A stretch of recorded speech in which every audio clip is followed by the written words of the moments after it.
आजकल जो यंग लड़कियां हैं वो स्किन केयर पे बहुत ज़्यादा फोकस करती हैं।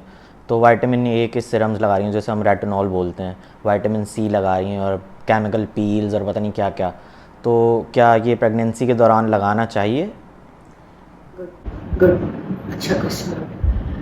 विटामिन ए जो है ना, उसकी एक हर चीज की एक क्वांटिटी होती है, जो अगर उसे एक्सीड हम कर जाए तो वो नुकसान देती है। विटामिन ए जो है 22,000 इंटरनेशनल यूनिट तक तो सेफ है, और 22,000 इंटरनेशनल से एक्सीड कर जाए, अगर एब्जॉर्ब कर जाए तो नुकसान है। तो आप इसको चेक कर लें कि जो आप अप्लाई कर रहे हैं स्किन पर, तो वो क्या एब्जॉर्ब होके जाके फिर प्लेसेंटा को क्रॉस करके क्या बच्चे के अंदर जाएगा। तो ये तो बड़ा मुश्किल प्रोसेस है, इतना नहीं हो सकता। अगर आपके एप्लीकेशन में जो अप्लाई करें 2000 इंटरनेशनल यूनिट से ज़्यादा है, वो एब्जॉर्ब होके बच्चे के अंदर जाके प्लेसेंटा को क्रॉस करके फिर बच्चे में जाके प्रॉब्लम करता है, तो आप अवॉइड करें।